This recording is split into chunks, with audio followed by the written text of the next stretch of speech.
Halo semuanya, apa kabarnya? Semoga teman-teman semua di dalam keadaan sehat.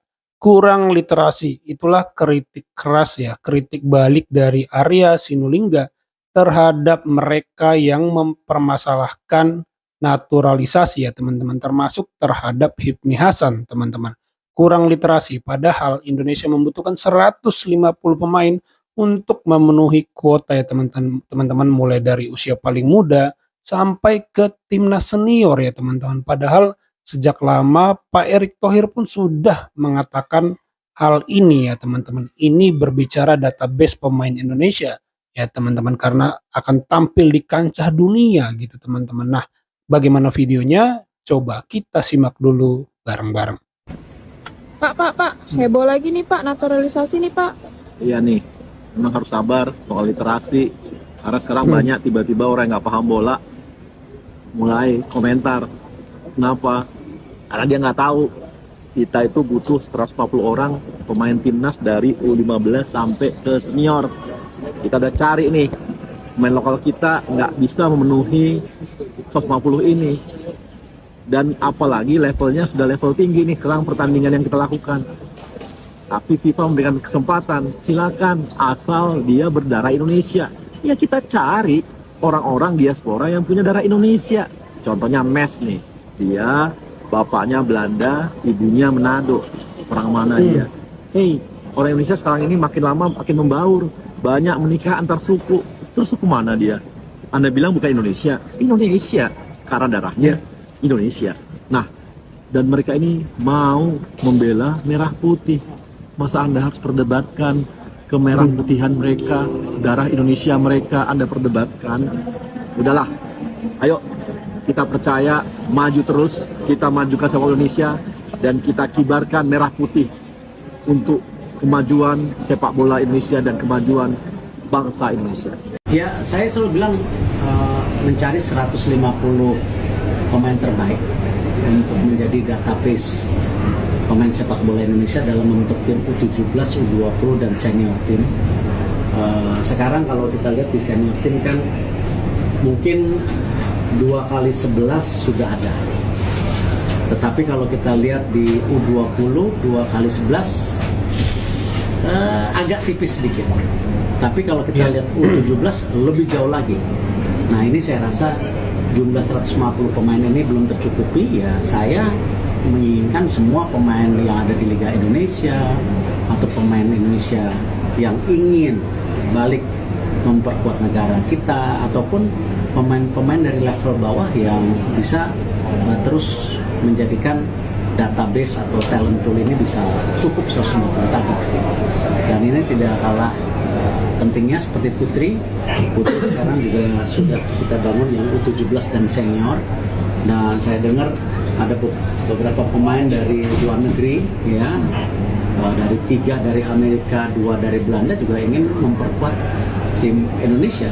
Nah, ini kita berikan bagaimana persaingan ini terbuka, siapapun bangsa Indonesia ingin membela merah putih.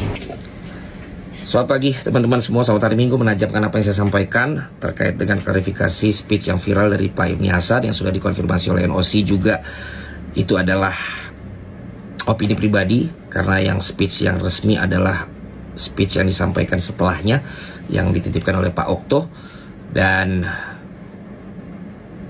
kenapa kami mengundang ini? Karena kami mengundang dari Presiden NOC berkaitan dengan acara Malam Apresiasi Santini Jebret Media Awards 2024 yang akan memberikan apresiasi kepada atlet NOC dan juga NPC yang berjuang di Olimpiade dan juga di Paralimpik. Karena ada berada di bawah naungan NOC kalau Olimpiade dan NPC kalau Paralimpik. Gregoria Mariska Tunjung, atlet bulu tangkis peraih medali perunggu di Olimpiade, dan juga ada Leandra Trioktila dan Hikmat Ramdhani, atlet para bulu tangkis di ganda campuran meraih medali emas, sama Muhammad Fadli Mahmudin, atlet balap sepeda, para cycling. Gregoria memang cancel terakhir karena mengalami sakit, tapi tentu undangan kepada NOC dan NPC sudah kami kirimkan, dan bersyukur ada yang mewakili NOC, NPC, apalagi Pak Dito juga hadir. Ini tentu kita tetap butuh support, selalu butuh support dari pemerintah dan instansi yang berkait.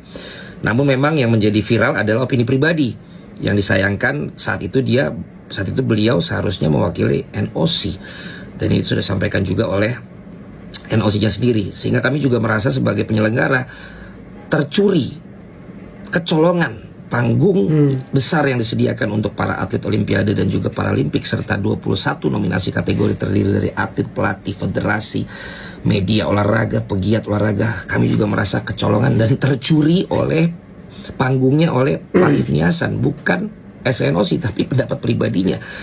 Dan kalau ditanya POV saya waktu itu ya, ini acara live, saya tidak siap dengan ada kata-kata tentang naturalisasi, tentang buzzer, Bung Toel. Makanya juga kita tidak siap mengantisipasi itu, dan saya geleng-geleng kepala, saya kecewa, saya juga kesal, dan saya juga berpikir dampaknya ketika itu. Makanya saya langsung WhatsApp ke JJ, tolong sampaikan permintaan maaf kepada Coach Sintayong, ini di luar kuasa saya. Dan JJ menjawab, ya udah biasa kalau bicara seperti ini. Makanya kemudian juga Coach Sintayong menjawab di speech-nya itu kan.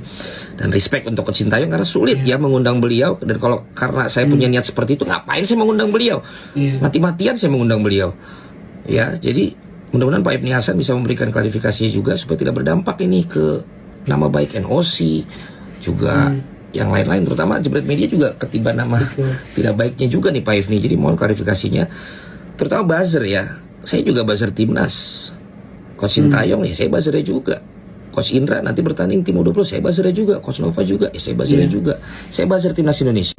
Ya kasihan ya Bung Valentino tuh yang paling pusing sih, karena tidak gampang mengundang Sintayong dan diundang sebagai penerima penghargaan, tiba-tiba di luar pikiran semua orang ada yang mengkritik dari panggung. Wah, saya bisa bayangin gimana ketidaknyamanan atau rasa bersalah dari Bung Valentino. Jadi wajar banget kalau Bung Valentino ini klarifikasi terus ya teman-teman, karena ya ngebayangin lah kita punya acara, kita undang orang, tiba-tiba orang yang diundang itu dikritik dari panggung, itu kan gak enak banget ya teman-teman ya. Wah, jadi itu kondisi psikologis ya dari Bung Valentino ya teman-teman.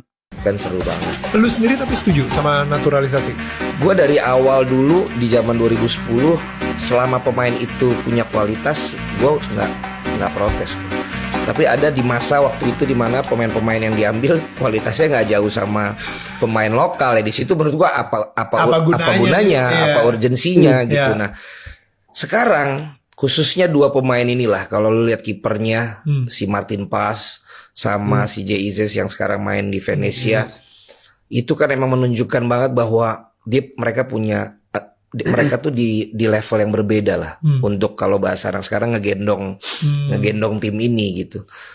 Di sebelah dia ada pemain Indonesia tuh Rizky Ridho yang menurut gua punya kualitas juga, dan sekarang jadi ikut naik gitu loh kualitasnya karena dia punya standar yang berbeda sekarang dengan partner yang berbeda gitu. Ditambah pemain-pemain lain, gabungan pemain lokal sama pemain keturunan ini, toh mereka sekarang sudah punya paspor warga negara Indonesia.